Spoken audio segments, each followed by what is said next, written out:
E hoje eu escolhi um personagem que, nessa releitura que nós estamos fazendo da Bíblia, falou muito comigo, que talvez você nunca tenha ouvido falar dele, que é Barzilai. Tá na novela? É, da Jezabel. Da Jezabel? É famoso. Não era famoso, agora é. Só que esse Barzilai aí é outro. É de um outro tempo. O Barzilai que eu quero falar é do tempo de Davi. Está lá em 2 Samuel, capítulo 19.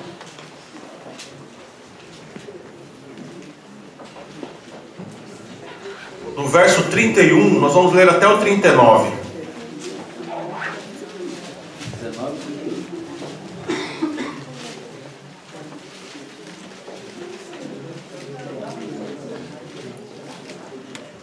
No hebraico, se nós formos transliterar essa palavra Barzilai, na verdade seria Berzilai, que significa homem de ferro. Berzilai, mas como nas versões protestantes aqui da igreja, da Bíblia, as versões evangélicas, ficou Barzilai. Vamos lá, o texto. Também Barzilai, o Gileadita, desceu de Rogelim e passou com o rei, passou o rio, passou o rei. Não, está errado aqui na minha Bíblia, irmão. Passou o Jordão com o rei. Passou o Jordão com o rei. Obrigado. Para o acompanhar até o outro lado. Era Barzilai muito velho, da idade de 80 anos, e ele sustentara o rei quando este estava em Maanaim, porque era homem muito rico. E disse o rei a Barzilai: vem tu comigo e te sustentarei em Jerusalém. E respondeu Barzilai ao rei: quantos serão ainda os anos da minha vida? Não vale a pena subir com o rei a Jerusalém. 80 anos tenho hoje. Poderei eu discernir entre o bom e o mal? Poderia o teu servo ter gosto no que come ou no que bebe? Poderia eu mais ouvir a voz dos cantores e das cantoras? E por que há de ser que o teu servo ainda pode ser que o teu servo seja pesado ao rei, meu senhor? Como o rei irá ao teu servo ainda um pouco além do Jordão? Com o rei irá o teu servo ainda um pouco além do Jordão, porque há de me retribuir o rei com tal recompensa. Deixa voltar o teu servo e morrerei na minha cidade, e serei sepultado junto ao meu pai e a terra do meu pai e de minha mãe. Mas eis aí o teu servo Quimã, passe ele com o rei, meu senhor, e faz-lhe o que bem te parecer. E respondeu o rei: Quimã passará comigo, e eu lhe farei como for do teu agrado, e tudo o quanto desejares de mim eu te farei. E havendo, pois, todo o povo passado o Jordão, e passado também o rei, este beijou a Barzilai e o abençoou, e ele voltou para a sua casa.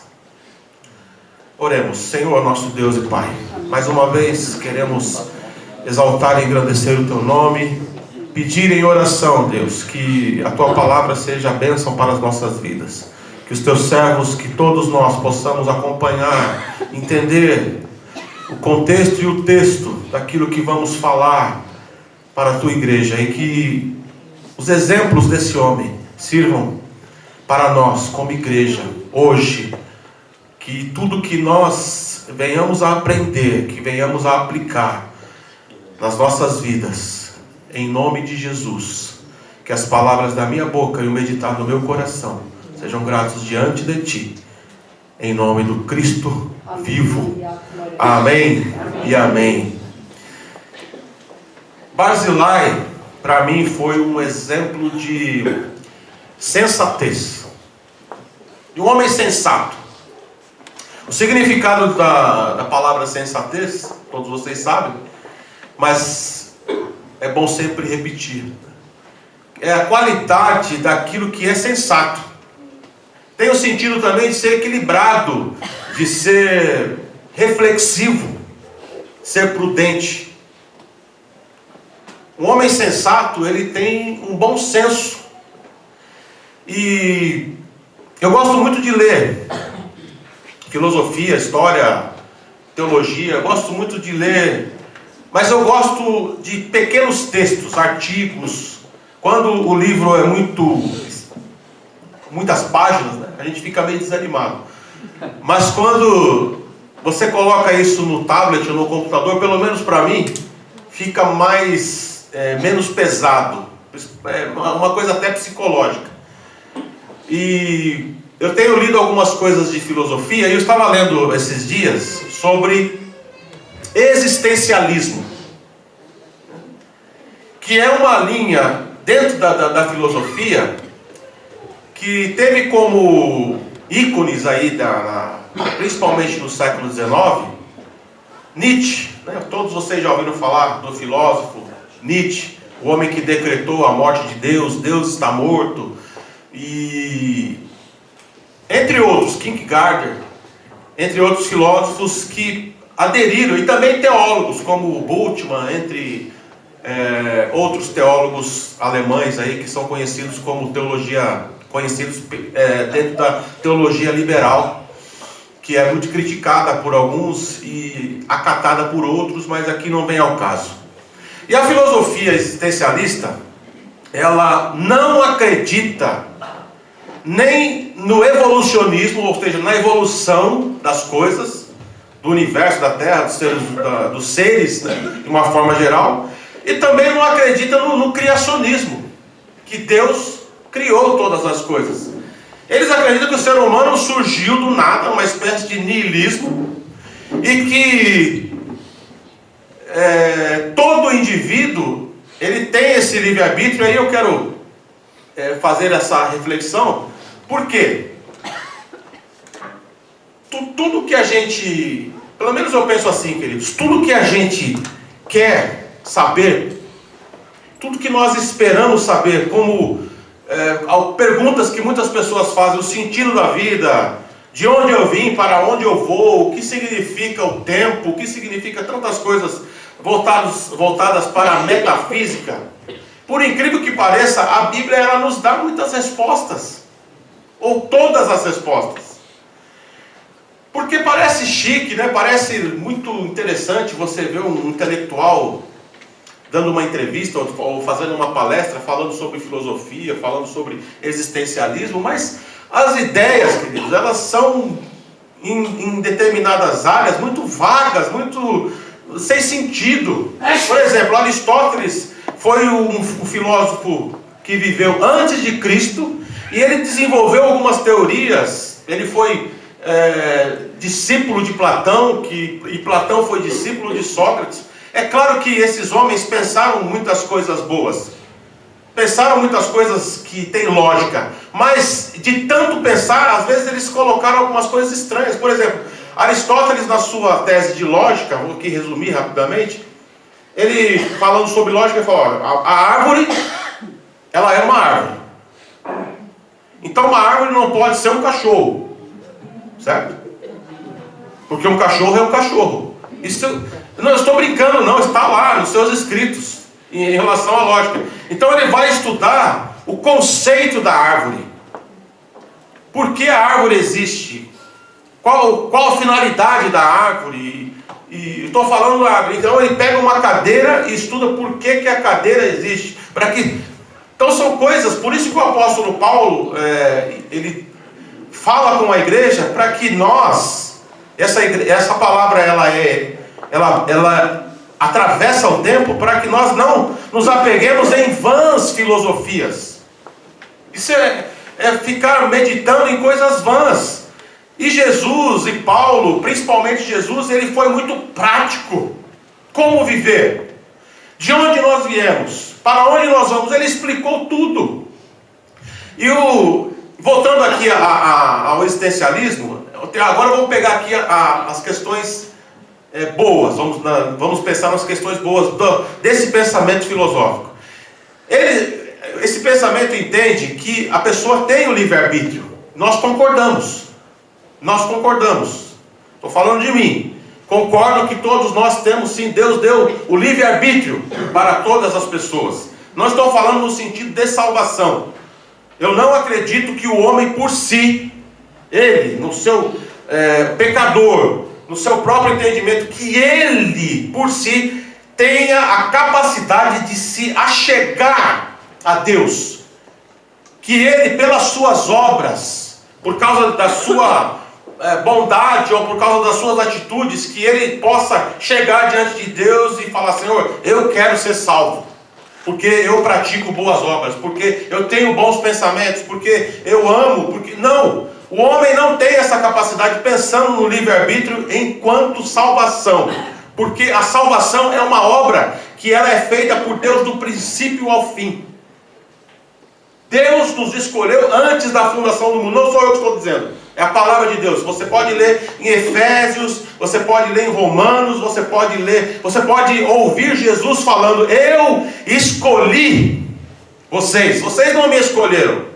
Por isso que eu tenho eu sei que é uma tradição da igreja, por isso, mas eu quero colocar a minha opinião também mais uma vez. Eu tenho as minhas ressalvas quando um pregador faz um apelo dizendo: quem quer aceitar a Jesus?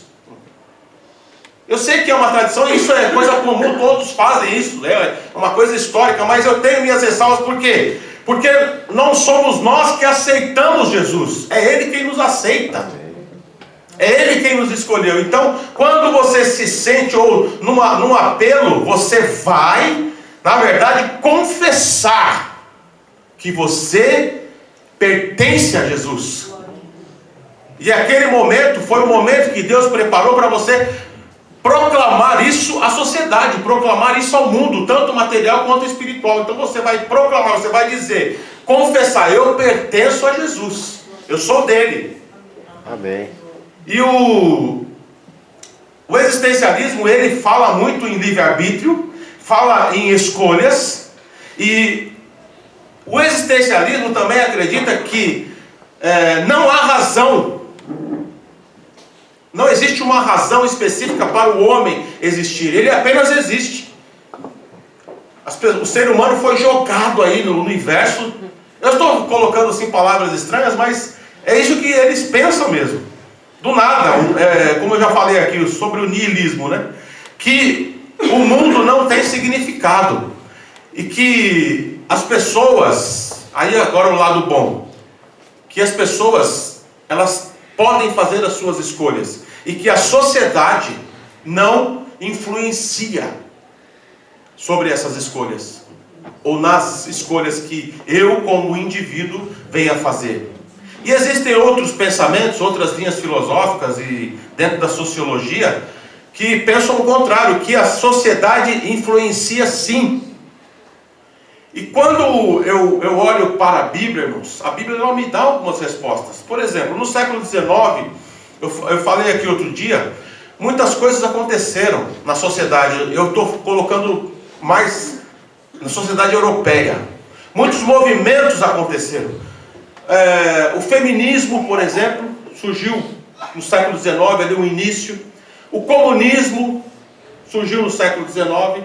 A teoria da evolução também surgiu no século XIX. Então, muitas coisas surgiram ali e fizeram com que a sociedade fosse se transformando. E infelizmente, agora eu quero fazer aqui uma separação. Infelizmente, para aqueles que não têm a Bíblia como base, como regra de fé, como regra de pensamento, como regra de vida, infelizmente pessoas são sim influenciadas pela sociedade. Por exemplo, queridos, quando eu falo em feminismo, quando eu penso no feminismo, o feminismo prega igualdade, certo? Igualdade entre homem e mulher, essa é a principal causa. E o que a Bíblia diz? O que a Bíblia diz? Se você entende a Bíblia, você não precisa se revoltar, você não precisa ficar postando nada. Se você entende a Bíblia, você sabe quem você é. Falando com a mulher hoje, agora, quem você é, mulher, em Cristo. Porque o que Cristo fez? O que Jesus fez? Ele ressignificou todo esse relacionamento com as mulheres. Haja vista que as mulheres do ministério de Jesus tinham uma preponderância, elas eram importantíssimas. Isso é o quê? É falar que para Deus, a mulher é igual ao homem. Amém. Vocês entenderam? Então quando você lê, você estuda, você se revolta, você fala, não, mas a igreja é machista. Gente, a igreja, a liderança da verdadeira igreja, ela não é machista, ela não é feminista, ela não é comunista, ela não é socialista, ela não é capitalista. A igreja é do Senhor. Amém. A igreja é do Senhor. Eu estou dando aqui esse exemplo. Então, quando Paulo escreve em Cristo, preste atenção, irmãs, em Cristo não existe homem e nem mulher, não existe escravo e não existe livre, não existe grego e não existe judeu, porque em Cristo nós somos todos dele, nós fazemos parte do corpo de Cristo. Glória a Deus. E por que abraçar essas causas? Por quê? Quando nós pensamos no comunismo, o que o comunismo, na essência, o que o comunismo prega? Na essência é o quê? É apontar para a exploração do homem pelo homem. E esse movimento surgiu com muita força no século XIX, mas foi colocado em prática no século XX, nas revoluções que aconteceram, principalmente na Rússia e depois na China. A base, a essência do comunismo é apontar para a injustiça social. E aí eu vejo crentes, não, porque eu sou de esquerda, porque isso e aquilo, porque... Queridos, a Bíblia, em toda ela, fala de justiça social. Quem está lendo o Antigo Testamento, quem lê o Novo Testamento, fala que a igreja, que Deus cobrou isso do povo de Israel, que vocês têm que olhar para os pobres, que vocês têm que olhar para as viúvas, que vocês têm que ajudar, que vocês têm que ajudar o estrangeiro. Isso é comunismo? Eu faço uma pergunta, isso é... Então, quer dizer, a Bíblia, ela dá outro nome. Ela dá o nome de justiça social, de mishpat, como o direito daqueles que são injustiçados. E tem uma outra coisa, queridos. Você, a igreja, um discurso que eu ouço muito é: então vamos olhar para a história, vamos pegar a escravidão. A escravidão aconteceu? Claro que aconteceu. Os dinossauros existiram? Claro que existiram. Depois poderíamos até discutir sobre isso. Mas, porque o meu ancestral foi escravo, eu tenho que receber alguma coisa por causa disso? Se a palavra do Senhor mostra em vários textos que Deus trata no individual, todo aquele que invocar o nome do Senhor será salvo. Quando eu digo que o Senhor tem os seus escolhidos, Paulo, ele recomenda, olha, você, colocar com minhas palavras, parafraseando Paulo, você é escravo? Permaneça como escravo. Permaneça como escravo. Sabe por quê? Porque para Deus você é uma bênção.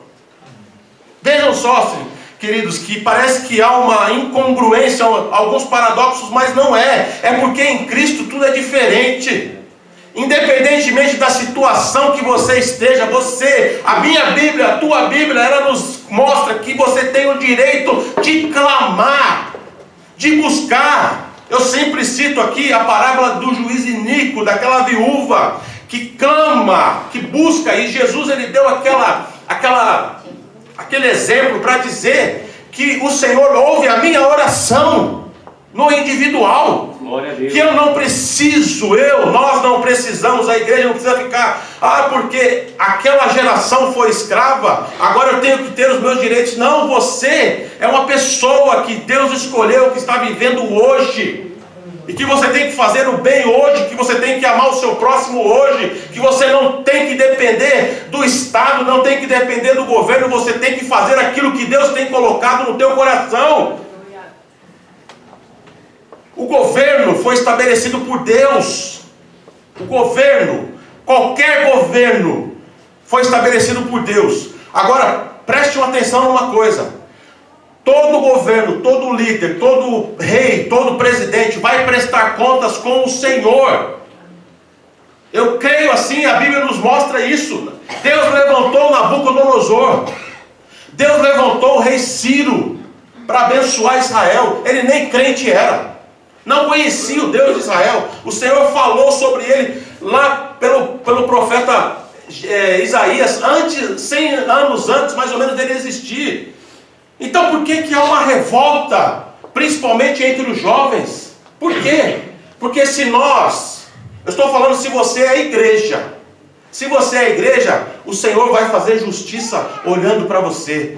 Vai fazer justiça na tua vida. O Senhor vai ouvir a tua oração. O Senhor vai te usar. O Senhor vai fazer com que você saia do sistema e você venha influenciar o sistema com o teu jeito de ser e de pensar. Não ser influenciado ou influenciado. Eu estou dizendo tudo isso porque estou falando de sensatez. Barzilai foi um homem sensato, queridos. Foi um homem sensato. O contexto histórico aqui desse texto, vocês conhecem, que foi a fuga de Davi por causa de problemas que ele teve com o seu filho. Nós já falamos sobre isso aqui, sobre a síndrome de Absalão. Aquele que quis usurpar o reino, o reinado ou o trono do seu pai. E quando nós lemos o texto bíblico, por que tantas coisas aconteceram com Davi? Depois que ele adulterou e cometeu homicídio, não literalmente, mas preparou tudo para que esse homicídio acontecesse. Porque ele tramou. Por que, queridos, que nós, mais uma vez, que isso fique gravado no teu coração. Fuja do pecado. Fuja, a Bíblia diz que nós temos que fugir da aparência do pecado. Fuja. Por quê? Olha, nosso Deus, Ele é maravilhoso, Ele perdoa. Mas tudo que nós plantamos, nós vamos colher. E foi isso que aconteceu com Davi. A sua família, ela foi destruída. Foi destruída. Nós conhecemos bem a história. Mas por quê? Porque deixou o pecado entrar no coração. Foi um homem escolhido por Deus. Foi um homem, como a palavra do Senhor diz, segundo o coração de Deus. Mas não vigiou. E aí Deus é um Deus justo. Deus é justo. Ele não passou a mão na cabeça de Davi, não. As consequências vieram. Porque entenda uma coisa. Diante desse texto, deixa eu aclarar, vamos colocar dessa forma. O mundo espiritual funciona assim. As brechas que nós abrimos, abrem portas para demônios, para anjos caídos agirem na tua vida. E foi isso que aconteceu com Davi. Deus estava protegendo a vida dele. Deus estava guardando a sua família. Deus estava abençoando. De repente ele abriu uma brecha enorme. Isso aí deu carta branca para demônios invadirem a mente, a vida dos filhos de Davi. E as coisas começaram a acontecer. É claro, queridos, que pela misericórdia de Deus, muitas coisas aconteceram. Davi não perdeu o seu trono, foi até o final. Mas a luta foi grande. A luta foi grande. E nesse momento de luta, uma das pessoas que ajudaram a Davi foi Barzilai. Ele ajudou Davi quando ele estava fugindo de Absalão. Não porque ele era mais fraco, não, mas por dó, por saber que se ele quisesse ele acabava com Absalão. Mas naquele momento ele fez a opção de fugir. E diferentemente de Nabal, que no contexto lá de Saul, Barzilai ele agiu de uma outra forma. Nabal não quis ajudar Davi. E Abigail foi sábia, porque senão Nabal tinha morrido ali. Abigail foi sábia, intercedeu pelo seu marido. Semana passada eu falei sobre intercessão, estava falando sobre oração, e nós temos que entender, queridos, o poder da intercessão. Ela intercedeu literalmente com palavras, mas eu tenho certeza que ela orava pelo seu marido, que ela rogava pelo seu marido. Marido, ore pela sua esposa, entenda a sua esposa. A relação de Nabal com Abigail era uma relação fria, nós podemos ver. Mas por quê? Talvez eles não orassem. Há alguma coisa que nós aprendemos no curso de Casados para Sempre há muito tempo. Quando foi feito o último? Faz muito tempo já. Nós teremos outro curso. Uma coisa que nós aprendemos é que aquilo que eu acabei de falar agora, para Deus nós somos uma só carne. Uma só carne. O homem e a mulher. O casal. Quando nós oramos, eu vou ser sincero, eu gosto de orar sozinho. Minha esposa às vezes me cobra. Por que você não ora comigo? Por quê? Nós aprendemos isso no Casados para Sempre. Nós temos que orar juntos. Mas eu tenho uma resistência, alguma coisa, que eu tenho assim comigo, eu de orar sozinho, mas eu oro por ela. Eu oro pelos meus filhos. E acima de tudo, queridos, eu procuro não deixar que o meu coração se encha de orgulho, que o meu coração se encha de aparências, que eu possa ser seduzido por aparências, por coisas que vêm para nos derrubar mesmo, em situações que nós vivemos, porque falando no popular, viver não é fácil. Nós temos as nossas angústias, nós temos os nossos problemas. Cada pessoa que está aqui hoje tem uma história de vida. Você tem a sua história de vida, a sua família, os seus ancestrais. Você nasceu dentro de uma família que também tinha, seus pais viveram outros contextos. O que nós temos que entender? Que nós temos que respeitar. Nós temos que respeitar como o outro é. E que nós temos que entender que eu não vou conseguir mudar a Esther. Eu não vou conseguir mudar a Esther. Só o Espírito Santo de Deus consegue fazer isso. Mudar. Ainda que eu pense que a personalidade da pessoa, ela não muda, mas as ações, o caráter, ele começa a ser moldado. A pessoa tem uma personalidade forte, mas ela consegue viver, ter domínio próprio. Isso daí é fruto de oração. Isso é fruto de oração. Quando não somente você orando, mas pessoas intercedendo. Então é esse movimento de oração. Isso é fruto porque o Senhor quer que nós cresçamos a cada dia. Entenda isso. E sempre pensando nas palavras de Jesus. Fale com mansidão. Procure sempre a paz. Procure ser um reconciliador, uma reconciliadora. Não seja dura nas suas palavras, não seja duro nas suas palavras, nas suas ações. E por outro lado também não seja um banana que fica lá parado, só ouvindo. Não, coloca as tuas razões, mas a palavra do Senhor diz que a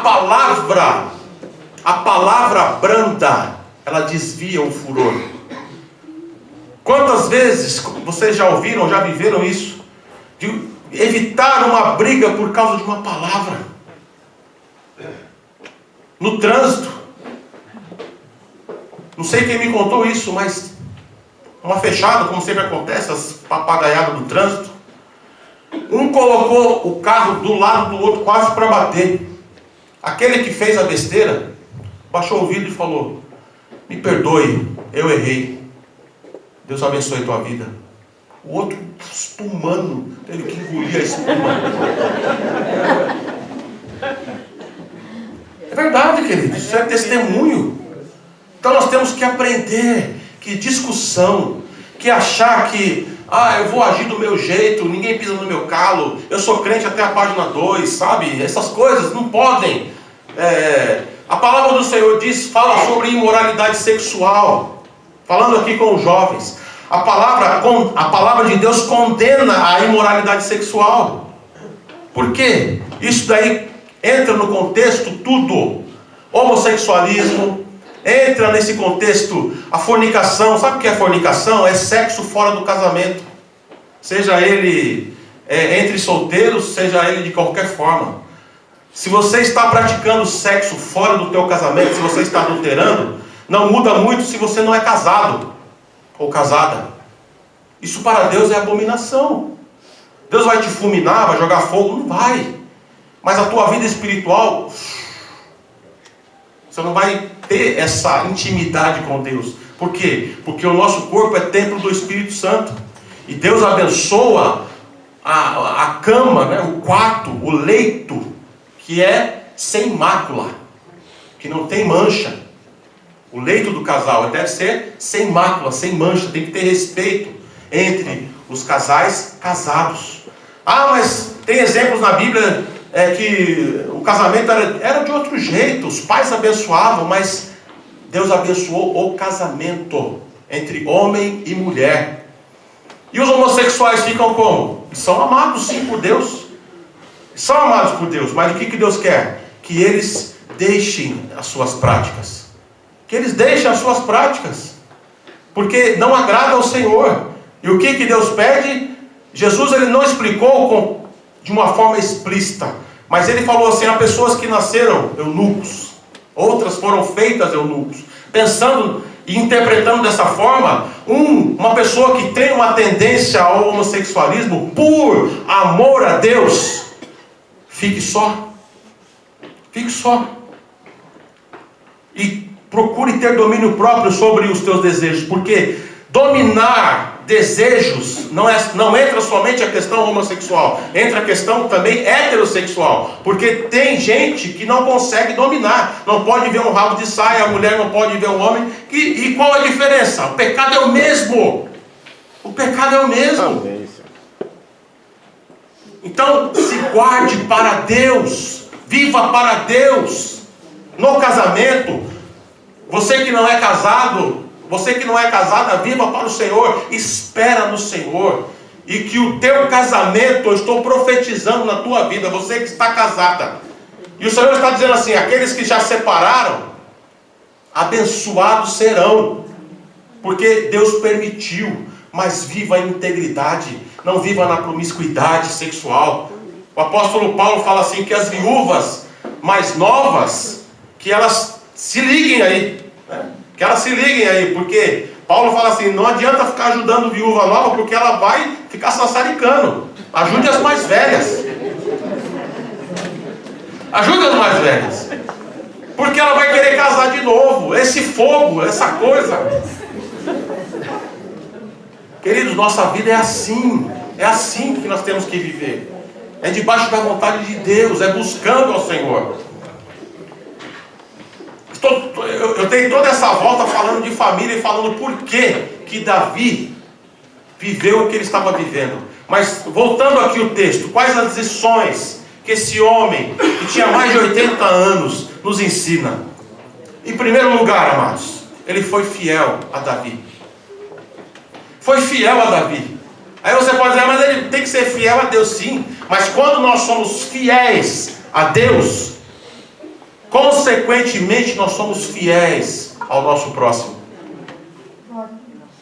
Entenderam? Quando você é fiel a Deus, Isso está no seu caráter, na sua maneira de ser. Você consequentemente é fiel ao teu próximo, seja a tua esposa, seja o teu amigo, seja quem for. Esse homem foi fiel a Davi, ele ajudou, e a fidelidade é uma das virtudes que Jesus exige de nós. Sabe o que Jesus escreveu à igreja? Lá no livro de Apocalipse: você igreja, seja fiel até a morte. Persevere, e você vai ganhar a coroa da vida. Aí você vai falar: ei pastor, você não está falando de predestinação, de escolha? Sim, mas os escolhidos consequentemente perseveram. Vão perseverar. Não, nem vou tentar de novo. Vão perseverar. Essa questão de você não vacilar. E ainda que você vacile, você vai voltar, vai ser curado. Semana passada eu falei sobre Pedro e Judas, e a minha irmã, ela me mandou uma mensagem dizendo: qual foi a diferença? Porque eu citei o pecado de Judas e o pecado de Pedro. Judas traiu e Pedro pecou. Negou. Obrigado. A diferença é que Judas não amava. Judas não era igreja. A diferença é que Judas apenas teve remorso. Porque na cabeça de Judas ele era um revolucionário. Era um de extrema. Não tanto de direita ou de esquerda. Ele era um extremista. E aí ele pensava que Jesus iria libertar Israel pelas armas. Que na cabeça deles, a partir do momento que ele entregasse Jesus e os soldados viessem, que Jesus ia agora pegar a espada e vamos acabar com tudo agora. E Jesus não fez isso. Ele não veio para fazer isso. Ele veio para libertar o povo dos seus pecados. Para que nós entendêssemos que o reino de Deus é totalmente diferente do reino do mundo, mas que nós estamos nesse contexto sendo preparados para que o Senhor venha tratar conosco, para que nós venhamos a viver no reino de Deus. Aqui é uma preparação, e Judas não entendeu isso. E quando isso aconteceu, quando ele traiu e entregou Jesus, ele viu que aquilo não aconteceu e falou: poxa, ele é um inocente, ele é só um simples homem. Foi lá, devolveu as moedas e escolheu se matar. Escolheu se matar. Porque se ele fosse igreja, ele seria tratado como Pedro. Pedro negou. Mas Jesus preparou um encontro com Pedro. Jesus preparou um encontro com Pedro e começou a tratar com ele na sua alma. É assim que Jesus faz comigo. É assim que Jesus faz com você. Ele trata a nossa alma. Ele fala conosco no profundo. O Espírito Santo de Deus que está aqui na terra, Ele que sonda, que é, quando nós falamos em Deus Pai, Deus Filho, Deus Espírito Santo, é um Deus só. Não existe privilégio entre eles. E nós não temos que adorar somente ao Pai, ao Filho ou ao Espírito Santo. Nós temos que adorar a Deus, o Deus triuno, o Deus único. Ele quem trata com você na tua alma, no profundo. Ele que conhece as portas dentro do teu ser. Ele que sabe das tuas angústias, dos teus medos. É Ele quem sabe dos teus erros. E Jesus chamou Pedro e tratou com ele. E o que nós precisamos, queridos, é termos uma conversa em particular com Jesus, com o Espírito Santo, com o Senhor. Precisamos ter essa conversa. E quantas pessoas não conseguem se abrir para o Senhor? Quantas pessoas não conseguem confessar? E Jesus estava dizendo: tu me amas verdadeiramente? Essa é uma pergunta para nós hoje. Tu me amas? Jesus está perguntando: tu me amas? Sim, Senhor, apacenta as minhas ovelhas. E eu quero dizer para a igreja, ele não estava falando somente para o pastor Pedro, não. Estava falando para a igreja. Porque você também é um apacentador. Nós somos apacentadores. Nós precisamos apacentar o nosso próximo, cuidar como um pastor cuida. Quem o Senhor colocou do teu lado? Foi o teu filho? Foi a tua mãe? Foi uma pessoa que você não conhece? Apacenta. Aí você estará amando ao Senhor, como nesse contexto que ele falou para Pedro. Nós temos que entender a voz do Espírito, irmãos. E Barzilai foi fiel ao rei, foi fiel a Davi. Você é fiel ao teu amigo? Você é fiel à igreja do Senhor? Você é fiel a Deus, principalmente, acima de tudo? Essa é uma pergunta. A segunda lição que Barzilai nos ensina é que ele foi um homem generoso. Generoso. No verso 32, era Barzilai muito velho, da idade de 80 anos. Ele sustentara o rei quando este estava em Mahanaim, porque era um homem muito rico.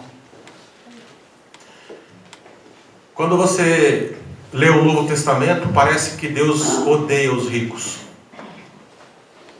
Deus não odeia os ricos. Tiago, quando escreve a igreja, ele diz assim: olha, vocês que são ricos, prestem atenção, porque vocês também vão passar. Você que tem dinheiro, você que tem uma posição social elevada, você também vai morrer, você também vai passar.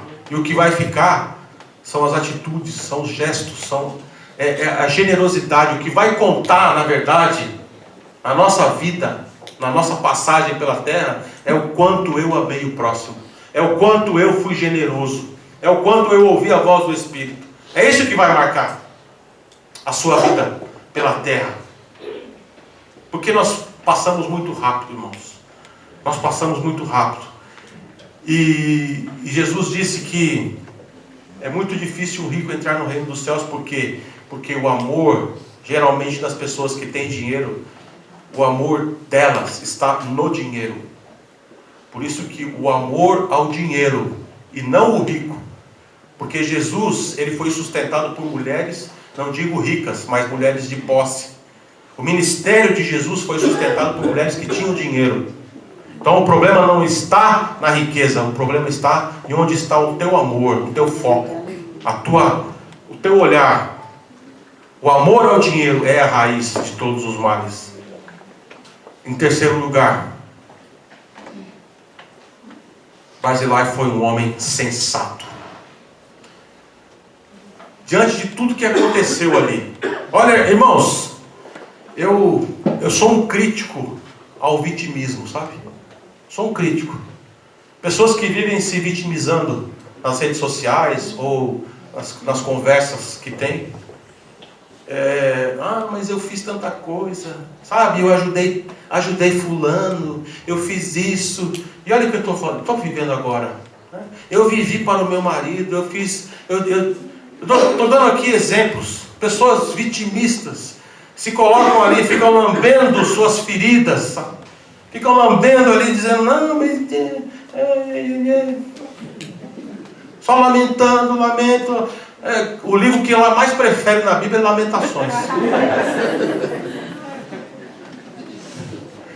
Amados, o homem estava com mais de 80 anos. Mais de 80 anos aqui, e ele foi sensato. Ele não ficou, porque Davi falou assim, olha, meu amigo, você é meu amigo, eu vou te levar para Jerusalém, e você vai ficar do meu lado, eu vou te sustentar. Ele não precisava. E aí ele pensou, rei, olha, parafraseando aqui as palavras dele, já estou velho, já estou cansado, já estou tranquilo, aposentadoria, vai lá, né? Eu vou te ajudar melhor, está aqui mesmo. Então eu vou para a minha cidade, eu vou viver minha vida sem reclamar, sem ficar com vitimismo, sem ficar apontando para ninguém. E foi isso que ele fez. Quando eu li isso daqui, irmãos, eu falei, que homem, nossa, que bênção de homem. Que bênção de homem. Que sensatez, que coisa maravilhosa. E falou tudo com uma tranquilidade. Trouxe como, nessa sensatez, uma reflexão. Davi pensou, falou, você está certo, homem. Você está certo. Ó, faz o seguinte, leva esse meu servo aqui, que ele possa te ajudar lá nos seus projetos, naquilo que você vai fazer. Isso não é uma bênção, irmãos. Você lidar com uma pessoa assim, que tem boas palavras, que é inteligente, que foi uma bênção para Davi naquele momento que precisou. Ele foi generoso, ele abriu as portas, ele trouxe ali o que eles precisavam, não somente para Davi, mas para todos os homens que estavam com ele. E depois Davi quis ajudá-lo e ele falou, não. Amados, muitas vezes, por isso que eu falo assim, que nós temos que pedir discernimento ao Senhor. Muitas vezes uma coisa parece boa, uma proposta parece ótima. Vou dar aqui um exemplo que aconteceu com o Alex. Ele estava trabalhando, a empresa não estava indo bem, estava no começo, havia uma dúvida se iria ficar, se não iria ficar.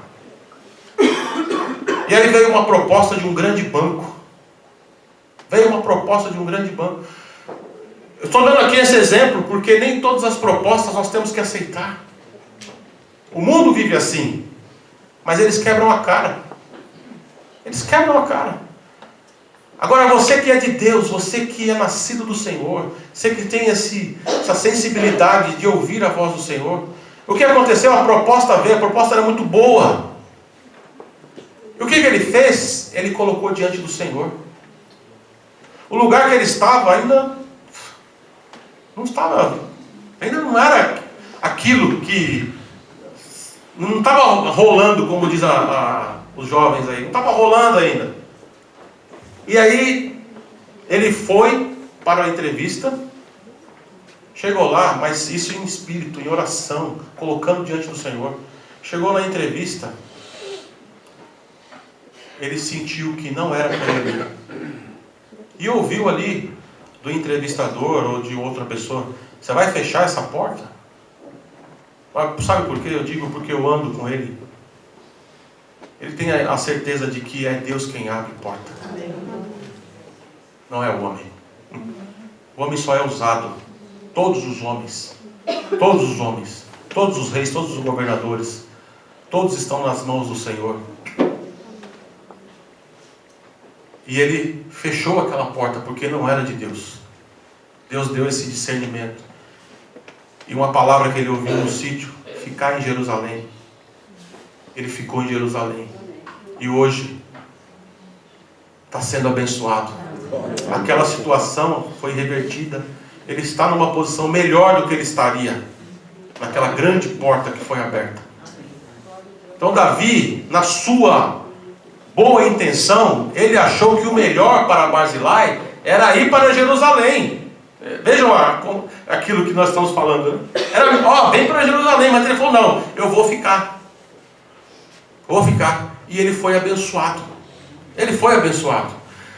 E eu concluo, irmãos, essa mensagem dizendo que Barzilai foi um homem sensato, coerente, foi sábio, foi generoso e escolheu ser assim. Ele escolheu ser assim. O seu coração, veja bem, você tem feito escolhas boas? Essa é uma palavra para nós hoje. Como tem sido as suas escolhas? O coração de Barzilai era inclinado para fazer o bem. Não porque ele era não porque era Davi, não, mas porque ele era assim. Essas virtudes faziam parte do caráter dele. E eu volto aqui a uma questão que tem falado muito ao meu coração. Como Deus me vê. Como Deus nos vê. Como você é vista por Deus. Como os homens, como as pessoas nos veem. Talvez você possa dizer, não, mas eu não me importo, mas nós temos que nos importar sim com as boas críticas. As boas críticas, porque o verdadeiro amigo não é aquele que concorda com tudo que você faz. Mas o verdadeiro amigo é aquele que aponta os seus erros, que fala você está errado. Esse é o verdadeiro amigo. Como os homens te veem. Aquela mulher que olhava para Eliseu, ela olhava para ele e dizia, ali lá vai um homem de Deus. Ontem, no encontro que nós tivemos pela manhã, lá na igreja do pastor Fabiano, nós falamos muito sobre isso. Quais são as minhas ações diante da dor do outro? Que efeito as palavras de Jesus têm sobre a minha vida? Quais são os efeitos que a palavra de Jesus tem sobre a minha vida, sobre a tua vida? Faça essa reflexão. Eu vejo, queridos, muitas pessoas sofrendo por não praticarem o Evangelho plenamente. Não praticar o Evangelho plenamente. Fazem algumas coisas tipo, eu sou dizimista, eu sou ofertante fiel, mas eu tenho uma dificuldade para perdoar. Eu tenho uma dificuldade. Isso não é praticar o Evangelho pleno. E outros dizem assim, eu fico na posição, eu faço caridade, eu tenho muita dificuldade para dar o dízimo. Eu faço caridade, mas eu tenho muita dificuldade para dar o dízimo, eu não dou oferta, mas eu faço caridade. Aí eu lembro uma palavra do pastor Hernandes Dias Lopes, que o pastor Raimundo trouxe aqui, numa oportunidade que ficou marcada em nossos corações. O rei Agripa, Herodes Agripa, ele foi abalado por uma palavra de Paulo. Paulo pregava com firmeza, e aí ele falou assim, olha, quase, parafraseando o rei, quase você me convence, hein? Quase. E aí é por isso que o pastor pregou aqui, quase salvo, mas totalmente perdido.